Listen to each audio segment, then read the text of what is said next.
Haleluya. Puji Tuhan, pagi hari ini kita bersyukur sebelum kita memasuki hari yang baru bersama kita boleh merenungkan kebenaran firman Tuhan. Pagi hari ini yang saya ambil dalam Efesus 5 ayat 14 sampai ayat 16. Itulah sebabnya dikatakan, bangunlah hai kamu yang tidur dan bangkitlah dari antara orang mati dan Kristus akan bercahaya atas kamu. Karena itu perhatikanlah dengan seksama bagaimana kamu hidup. Janganlah seperti orang bebal tetapi seperti orang arif. Dan pergunakanlah waktu yang ada karena hari-hari ini adalah jahat. Pagi hari ini saya memberikan judul renungan bangun dan bangkitlah. Bapak Ibu Saudara, mungkin di antara kita pernah punya masa lalu yang rasanya tidak baik. Masa lalu yang mungkin begitu gelap.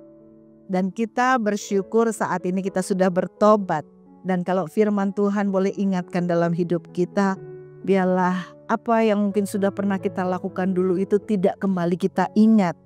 Bahkan janganlah kita bergaul kembali dengan hal-hal atau mungkin masa lalu yang gelap. Bapak Ibu Saudara, karena ada banyak orang mungkin sudah diingatkan, dia sudah mengerti, tetapi dia mencoba-coba untuk ada dan tinggal di dalam kegelapan yang dia pernah lakukan.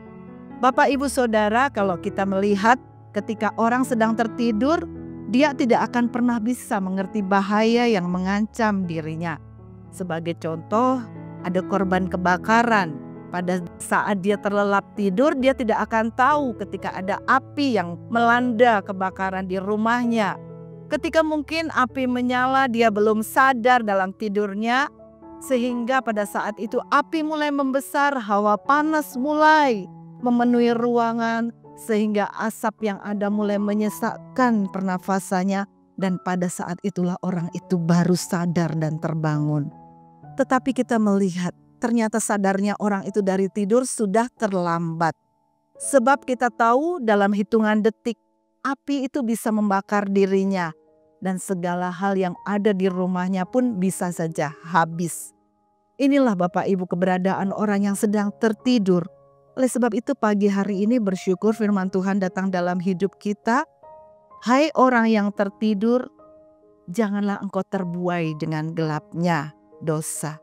Paulus ingatkan buat jemaat di Efesus untuk mereka bangun dari tidurnya. Dan kita melihat di ayat selanjutnya Paulus juga dengan tegas menunjukkan kondisi mereka bukan saja sedang tertidur, tetapi mereka ada dalam kematian. Mereka mati bukan secara jasmani tetapi mati secara rohaninya.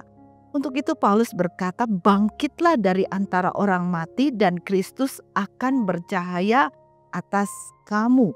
Bapak Ibu Saudara, kita tahu bahwa orang yang mati tidak mungkin dapat bangun sendiri. Bersyukur Bapak Ibu Saudara kalau kita masih boleh ada sampai saat ini, kita terlepas dari kegelapan. Bahkan kita mungkin mati karena dosa-dosa yang kita lakukan. Kalau kita masih bisa ada sampai saat ini, semua hanya karena anugerah Tuhan. Tuhan sudah mau mati untuk menebus dosa dan kesalahan kita semuanya. Bapak Ibu Saudara, Rasul Paulus mengingatkan buat setiap kita juga, biarlah kita mau bangkit apapun keberadaan kita. Mungkin hari-hari ini ada di antara kita merasa bahwa doa-doa kita belum dijawab oleh Tuhan dan membuat iman kita lemah. Sehingga mungkin kita mulai tertidur, kita mulai malas baca firman Tuhan, malas beribadah. Tetapi bersyukur Tuhan sangat mengasihi kita. Tuhan mengingatkan buat setiap kita, mari kita bangun dari tidur kita. Bahkan kita bangkit dari kematian rohani. Bapak Ibu Saudara, karena Paulus mengingatkan, ketika kita mau buka hati untuk Kristus, Kristus tinggal dalam hidup kita, maka kita yang dulunya ada dalam kegelapan, maka terang Kristus itu akan bercahaya di dalam kehidupan kita.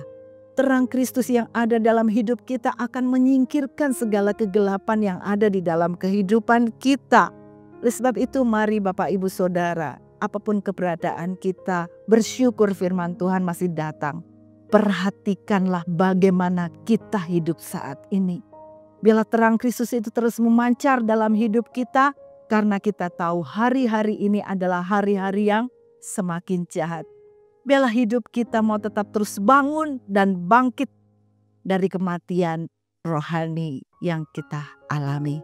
Mari Bapak Ibu tetap izinkan Kristus terang itu bercahaya dan memancar dari dalam hidup kita. Amin. Mari sama-sama kita berdoa. Terima kasih Bapa di surga, Engkau yang lebih tahu keberadaan setiap kami. Mungkin ada di antara kami saat ini sedang tertidur secara rohani, bahkan mungkin iman kami mulai mati Tuhan. Kami bersyukur firman Tuhan boleh datang mengingatkan buat setiap kami untuk kami bangun dan kami bangkit dari kematian iman kami.